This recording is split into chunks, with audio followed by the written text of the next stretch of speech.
Hello दोस्तों, नमस्कार। स्वागत है आप सभी लोगों का स्टडी आईक्यू। स्टडी आईक्यू के साथ आप लोग जुड़ चुके हैं। मैं शुभम सरधालिया एक और विषय पे, एक और टॉपिक पे बात करने के लिए आ गया हूं। दोस्तों, आप चाहें तो इंस्टाग्राम, फेसबुक या टेलीग्राम के माध्यम से मेरे साथ कनेक्ट कर सकते हैं।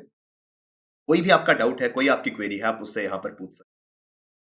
इस विषय पे हम बात करने वाले हैं वो संबंधित है पंजाब राज्य से। तो पंजाब राज्य के अंदर कुछ ही दिनों में चुनाव होने वाले हैं। पंजाब विधानसभा के लिए चुनाव जो है वो 20 फरवरी को पंजाब में होने हैं। आम चुनावों के लिए वोट डाले जाने हैं। जैसे ही पंजाब के इलेक्शन अब कुछ ही दिन में अप्रोच करने वाले हैं, पंजाब के अंदर एक ऐसे व्यक्ति को रिहा करने की मांग जो है उठी है, जो कि एक बम ब्लास्ट के दोषी हैं, और वो व्यक्ति है दविंदर पाल सिंह भुल्लड़।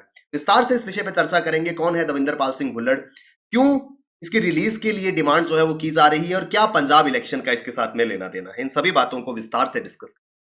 अगर आप पंजाब राज्य के अंदर किसी भी एग्जाम की तैयारी कर रहे हैं, चाहे पब्लिक सर्विस कमीशन हो, जुडिशरी हो, इन सभी कोर्सेज के लिए, इन सभी एग्जाम्स के लिए बेहतरीन स्मार्ट कोर्सेज studyIQ.com या studyIQ की ऐप पर आपके लिए अवेलेबल है। इन कोर्सेज में डेफिनेटली एनरोल। तो आप जानते हैं, जैसा मैंने आपको बताया कि 20 फरवरी को 20 फेब 2022 पंजाब के अंदर वोट जो है वो डाले जाएंगे। पंजाब में इलेक्शन जो है वो अनाउंस हो चुके हैं। पंजाब के अंदर नई सरकार जो है वो चुनी जानी है, और इस पूरे के पूरे मसले के दौरान पंजाब चुनाव के अप्रोच करते ही एक मुद्दा जो है वो पंजाब में खड़ा हो गया है। वो मुद्दा है डिमांड फॉर भुल्लर्स रिलीज। तो इसके बारे में बात करते हैं। दरअसल पूरा का पूरा मसला क्या है। पंजाब इलेक्शन आ चुके हैं, और जो सिख बॉडीज हैं, सिख निकाय या सिख कुछ कार्यकर्ता हैं, उन्होंने एक बार दोबारा से अपनी एक लंबी डिमांड, जो काफी लंबे समय से एक उनकी मांग चली आ रही है, उसको दोबारा से सामने ला करके खड़ा कर दिया है। ये डिमांड है दविंदर पाल सिंह भुल्लड़ को रिलीज करने की। दविंदर पाल सिंह भुल्लड़ दोषी है 1993 दिल्ली बम ब्लास्ट केस का। कौन है दविंदर पाल सिंह भुल्लड़, क्या है ये 1993 का दिल्ली बम ब्लास्ट केस। इस पूरे के पूरे इंसिडेंट को समझने के लिए दो लोगों के बारे में जानना जरूरी है। एक है श्री मनिंदरजीत सिंह बिट्टा। देश के बड़े नेता है, आपने इनके बारे में सुना होगा, इनको जरूर देखा होगा। एक है मनिंदरजीत सिंह बिट्टा, और दूसरा है ये व्यक्ति दविंदर पाल सिंह भुल्लड़, जिसकी रिहाई की मांग हो रही है। दरअसल 1993 में दविंदर पाल सिंह भुल्लड़ द्वारा मनिंदरजीत सिंह बिट्टा को मारने के लिए दिल्ली के अंदर एक बम धमाका जो है वो किया गया था। इसमें बाल बाल बचे थे मनिंदरजीत सिंह बिट्टा, लेकिन उनके सिक्योरिटी गार्ड और काफी सारे लोग इसमें जो है उनकी जान चली गई थी। बहुत सारे लोग इसमें घायल हुए थे, और 1993 के इस बम ब्लास्ट के जुर्म में जो दविंदर पाल सिंह भुल्लड़ है उसको अरेस्ट किया गया था। बाद में इसको फांसी की सजा भी सुनाई गई, लेकिन बाद में इसके सेंटेंस को कम्यूट कर दिया गया। अब इसकी रिहाई की मांग भी जो है वो उठने लगी है। तो दरअसल दविंदर पाल सिंह भुल्लड़ जो है वो 26 मई 1965 को भारत के पंजाब में इसका जन्म हुआ। Is convicted Indian Khalistani militant. तो खालिस्तान आउटफिट से संबंध रखने वाला दविंदर पाल सिंह भुल्लड़ जो है, पंजाब के अंदर इसका जन्म हुआ था। He was convicted by TADA court in 1993। 1993 में टाडा कोर्ट ने बम ब्लास्ट केस में मनिंदरजीत सिंह बिट्टा को मारने के लिए बम ब्लास्ट हुए थे दिल्ली में। उस केस में दविंदर पाल सिंह भुल्लड़ को दोषी जो है वो ठहराया था। इस बम ब्लास्ट में 9 लोगों की जान चली गई थी, और 31 जो है वो इंजर्ड हुए थे। भारत के सर्वोच्च न्यायालय सुप्रीम कोर्ट ऑफ इंडिया ने कंफर्म किया था इसका डेथ सेंटेंस को इन अ फ्रैक्चर्ड एंड डिवाइडेड डिसीजन। दरअसल जब सुप्रीम कोर्ट ने इस डेथ सेंटेंस को जो है वो कंफर्म करा था, इस एक स्पेशल कोर्ट द्वारा ये डेथ सेंटेंस जो है वो अनाउंस किया, सुनाया गया था। इसकी कंफर्मेशन जब सुप्रीम कोर्ट के पास पहुंची, तो सुप्रीम कोर्ट ने 2:1 के रेशियो से इस डेथ सेंटेंस को कंफर्म किया था, जिसमें दो लोग जो थे वो इस फेवर में थे कि दविंदर पाल सिंह भुल्लड़ को डेथ सेंटेंस जो है वो दिया जाना चाहिए। लेकिन बाद में 31 मार्च 2014 को ये डेथ सेंटेंस जो है वो सुप्रीम कोर्ट द्वारा कम्यूट कर दिया गया, लाइफ इम्प्रिजन, आजीवन कारावास। यानी कि बम ब्लास्ट हुए, 9 लोगों की मृत्यु हो गई, 31 लोग घायल हो गए। टाडा एक्ट के तहत दोषी पाया गया दविंदर पाल सिंह भुल्लड़। स्पेशल कोर्ट ने फांसी की सजा सुनाई, उसको सुप्रीम कोर्ट ने कंफर्म किया 2:1 के रेशो में। और उसके बाद 2014 में आकर के सुप्रीम कोर्ट जो है वो अपने इस कंफर्मेशन ऑर्डर को दोबारा से रिव्यू करते हुए डेथ सेंटेंस को जो है वो आजीवन कारावास में बदल देता। दविंदर पाल सिंह भुल्लड़ जो है वो पेशे से केमिकल इंजीनियरिंग का प्रोफेसर था, और इस 1993 दिल्ली बम ब्लास्ट में दोषी पाए जाने से पहले वो लुधियाना के कॉलेज में पढ़ाया करता। He was declared guilty under India's Terrorism and Disruptive Activities Prevention Act, जिसको टाडा कहा जाता है। आतंकवाद और देश के अंदर किसी भी प्रकार की डिसरप्टिव एक्टिविटीज कैरी आउट करने के दोषी व्यक्तियों पर टाडा एक्ट के तहत कार्रवाई की जाती है। और यही टाडा एक्ट जो है वो लगा था दविंदर पाल सिंह भुल्लड़ पर भी, क्योंकि 1993 में एक बड़ा बॉम्ब ब्लास्ट किया था which was intended to kill politician Maninder Jeet Singh Bitta. इसी वजह से इसको फांसी की सजा जो है वो सुनाई गई थी। in Bullard was prosecuted for 1993 New Delhi car bombing case. He was found guilty by the trial court and sentenced to death on hanging on 25th August 2001.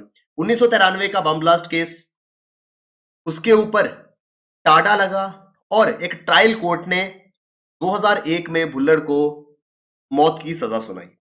इस डेथ सेंटेंस को कंफर्म किया गया सुप्रीम कोर्ट के द्वारा। 2001 में सजा सुनाई गई। 2002 में यह ऑर्डर जो है पहले सुप्रीम कोर्ट ने इस ऑर्डर को कंफर्म किया और 2002 में भुल्लड़ के जो लॉयर हैं उन्होंने सुप्रीम कोर्ट में एक दया याचिका दायर करी, जिसमें उसने अपील करी कि उसको डेथ सेंटेंस जो है वो ना दिया जाए। लेकिन जो ट्रायल कोर्ट का अवार्ड था उसको दिल्ली हाई कोर्ट ने भी एंडोर्स करा था और सुप्रीम कोर्ट ने भी उसको एंडोर्स करा कि नहीं, उसको कंफर्म करा कि नहीं, डेथ सेंटेंस जो है वो सही है। The following year, Apex Court rejected Bullard's curative petition, following which he filed a mercy plea before President. यानी कि ट्रायल कोर्ट ने सजा सुनाई, उसको कंफर्म किया पहले दिल्ली हाई कोर्ट ने, फिर उसको कंफर्म किया सुप्रीम कोर्ट ने। इस ऑर्डर के बाद बुल्लर ने पहले तो सुप्रीम कोर्ट में क्यूरेटिव पिटीशन दायर करी कि दोबारा से इस मामले को जो है वो याचिका उस पर दायर करी कि दोबारा से इसको रिव्यू किया जाए। उस याचिका को भी सुप्रीम कोर्ट ने रिजेक्ट कर दिया। उसके बाद He filed a mercy plea before the president. ये सब कब हुआ? 2002-2003 में। 2001 में ये ऑर्डर आया, 2002-2003 में ये पूरा का पूरा प्रोसेस हुआ सुप्रीम कोर्ट में, क्यूरेटिव पिटीशन रिजेक्ट हुई। फिर प्रेसिडेंट के पास बुल्लर पहुंचा अपने लिए मर्सी प्ली करते हुए क्षमा याचिका जो है वो माननीय राष्ट्रपति महोदय के पास दायर करी। आप जानते हैं honourable president has the powers कि वो किसी के डेथ सेंटेंस को कम्यूट कर सकते हैं। उस समय जो माननीय राष्ट्रपति थी देश की वो थी श्रीमती प्रतिभा पाटिल। 2003 में ये मामला मर्सी पिटीशन जो है वो माननीय राष्ट्रपति महोदय के पास पहुंचा और 2011 में मर्सी पिटीशन के ऊपर माननीय राष्ट्रपति जी की प्रक्रिया आई और 2011 में ये मर्सी पिटीशन जो है वो रिजेक्ट हो गई। यानी कि 8 साल का समय लगा, 8 इयर्स का पूरा टाइम था, 8 साल का समय था जो राष्ट्रपति के पास मर्सी पिटीशन फाइल करने के बाद इसके ऊपर सुनवाई जो है वो राष्ट्रपति द्वारा की गई। जैसे ही मर्सी पिटीशन राष्ट्रपति द्वारा रिजेक्ट हुई, भुल्लर की फैमिली और भुल्लर के जो लॉयर थे वो दोबारा से सुप्रीम कोर्ट पहुंचे। किस बिहाफ पर? वो इस बिना पे सुप्रीम कोर्ट पहुंचे थे कि क्योंकि भुल्लर की मर्सी पिटीशन पर फैसला सुनाने में राष्ट्रपति महोदय को 8 साल लग चुके थे। This was put in as a ground to commute his sentence के फांसी की सजा पर मर्सी पिटीशन दाखिल हुई, लेकिन उस मर्सी पिटीशन की सुनवाई जो है उसमें 8 साल लग गए। इसको ग्राउंड बना करके, इसको जरिया बना करके दोबारा से एक बार भुल्लर और उसका परिवार सुप्रीम कोर्ट पहुंचे कि भुल्लर को जो है वो इस मसले में उसके डेथ सेंटेंस को कम्यूट कर दिया जाए। 2013 में सुप्रीम कोर्ट ने दोबारा से ये प्ली जो है वो रिजेक्ट कर दी। यानी कि पूरा का पूरा प्रोसेस दोबारा रिपीट हो रहा था, लेकिन दोबारा से 31 मार्च 2014 को सुप्रीम कोर्ट ने अपना 2013 का ऑर्डर रिव्यू किया और भुल्लड़ के डेथ सेंटेंस को लाइफ इंप्रिजनमेंट में बदल दिया। किस बेसिस पे, किस रीजन के लिए? On grounds of inordinate delay in deciding his mercy petition, क्योंकि उसकी मर्सी पिटीशन डिसाइड करने में 8 साल लग चुके थे। यानी कि पूरा का पूरा अगर हम टाइमलाइन समझे, 1993 बॉम्ब ब्लास्ट, 2001 में ट्रायल कोर्ट सेंटेंस सुनाती है, 2002 में मर्सी पिटीशन पहली बार दाखिल होती है, रिजेक्ट होती है, 2003 में प्रेसिडेंट के पास पहुंचा जाता है और 2011 में प्रेसिडेंट जो है वो मर्सी पिटीशन को रिजेक्ट कर देते हैं। 2011 में प्रेसिडेंट की मर्सी पिटीशन रिजेक्ट होने के बाद दोबारा से सुप्रीम कोर्ट में अप्रोच किया जाता है कि 8 साल का डिले हो गया, इतना लंबा समय लग गया मर्सी पिटीशन को डिसाइड करने में। 2013 में सुप्रीम कोर्ट इस याचिका को, इस प्ली को रिजेक्ट कर देती है, लेकिन बाद में दोबारा से 2014 में इस अपने ही ऑर्डर को सुप्रीम कोर्ट दोबारा से रिव्यू करता है और अल्टीमेटली भुल्लर के डेथ सेंटेंस को कम्यूट कर दिया जाता है लाइफ इंप्रिजनमेंट में। यह पूरा का पूरा मसला। Finally after supreme court commuted Bhullar's death sentence to life term in 2015 the Shiromani Akali Dal BJP government in Punjab and AAP government in Delhi coordinated to transfer Bhullar from Tihar jail to Amritsar central jail. 2014 में सुप्रीम कोर्ट ने अल्टीमेटली बुल्लर की petition को सुना और उसको लाइफ इंप्रिजनमेंट सुनाई, commute कर दिया डेथ सेंटेंस को। 2015 में क्या हुआ, पंजाब के अंदर उस समय शिरोमणि अकाली दल और भारतीय जनता पार्टी की सरकार थी और इस सरकार ने कोऑर्डिनेट किया दिल्ली के अंदर आम आदमी पार्टी की सरकार से और भुल्लर को तिहाड़ जेल से अमृतसर सेंट्रल जेल ट्रांसफर कर दिया। उसके बाद 23 साल तक भुल्लर जेल में रहा और भुल्लर को अप्रैल 2016 में पहली बार पैरोल मिला, यानी कि पहली बार कुछ दिनों के लिए वो जेल से बाहर आया और उसके बाद 2016 ऑनवर्ड्स फ्रीक्वेंटली जो है वो पैरोल पे बाहर आता रहा, यानी कि अप्रोक्सीमेटली 23 साल तक स्ट्रिक्ट इंप्रिजनमेंट रही, लेकिन उसके बाद पैरोल पे कुछ कुछ समय के लिए भुल्लर जो है वो बाहर आता रहा। उसके बाद इसमें मेजर एक ब्रेक थ्रू आया 2019 में। 2019 में केंद्र सरकार ने एक कम्युनिक्यो जारी किया, एक पॉलिटिकल ऑर्डर जारी किया, जिसमें क्योंकि 2019 में श्री गुरु नानक देव जी की 550वीं जन्म जयंती थी, 550वीं वर्षगांठ थी, इस मौके पर केंद्र सरकार ने यह फैसला किया कि 8 सिख प्रिजनर्स को रिहा कर दिया जाएगा और इन 8 सिख प्रिजनर्स में शामिल था दविंदर पाल सिंह भुल्लर। यानी कि 1993 से जेल में दविंदर पाल सिंह भुल्लर था। 2019 में केंद्र सरकार ने फैसला किया कि गुरु नानक देव जी की 550वीं जन्म जयंती पर 8 सिख कैदियों की रिहाई होगी, जिसमें भुल्लर जो है वो एक था। अप्रॉक्सीमेटली 30 वर्ष से ज्यादा का समय जेल में गुजार चुका है भुल्लर। सेंटर ने, केंद्र सरकार ने ये ऑर्डर जो है वो जारी करा और इसके लिए यूनियन टेरिटरीज और स्टेट गवर्नमेंट्स को कहा to carry out remission in consultation with the centre.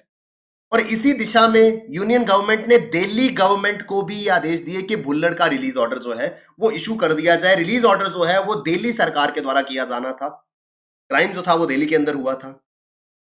But जैसे ही सुप्रीम यूनियन गवर्नमेंट का ऑर्डर आया और दिल्ली सरकार ने ये भुल्लर के रिलीज का ऑर्डर देना था, the process of his release was halted when Maninderjeet Singh Bitta filed a writ petition in Supreme Court in against Professor Bullar's release। दोबारा से पूरा का पूरा मामला जो है वो दोबारा कोर्ट पहुंच गया। 2019 के इस ऑर्डर के खिलाफ मनिंदरजीत सिंह बिट्टा ने सुप्रीम कोर्ट के अंदर एक रिट पिटीशन फाइल करी कि भुल्लर को रिलीज ना किया जाए। मनिंदरजीत सिंह बिट्टा कौन है? जिनको मारने के लिए 1993 में दविंदर पाल सिंह भुल्लर ने यह बम ब्लास्ट किया। दोबारा से पूरा का पूरा मसला जो है वो कोर्ट तक पहुंच गया। उसके बाद अभी करंट सिनेरियो ये है कि दविंदर पाल सिंह भुल्लर के जो लॉयर हैं उनका कहना है कि सुप्रीम कोर्ट की ओर से कोई भी अब ऑब्स्ट्रक्शन, कोई रुकावट नहीं है दविंदर पाल सिंह भुल्लर की रिलीज में। सिर्फ और सिर्फ एक ऑर्डर जारी होना है, किसके द्वारा? दिल्ली में आम आदमी पार्टी की सरकार के द्वारा। दिल्ली गवर्नमेंट जो कि आम आदमी पार्टी की सरकार है, दिल्ली गवर्नमेंट एक ऑर्डर जारी करेगी और दविंदर पाल सिंह भुल्लर जो है वो रिलीज हो जाएगा। सिर्फ एकमात्र जो ऑब्स्टेकल है वो दिल्ली गवर्नमेंट का ऑर्डर है। यही वजह है कि आज पंजाब इलेक्शन के समय में जब आम आदमी पार्टी के कैंडिडेट लोगों के घरों पे पंजाब में वोट मांगने के लिए जा रहे हैं, सबसे पहली डिमांड उनसे जो की जा रही है वो ये है कि आप बताइए अभी तक दविंदर पाल सिंह भुल्लर रिलीज क्यों नहीं।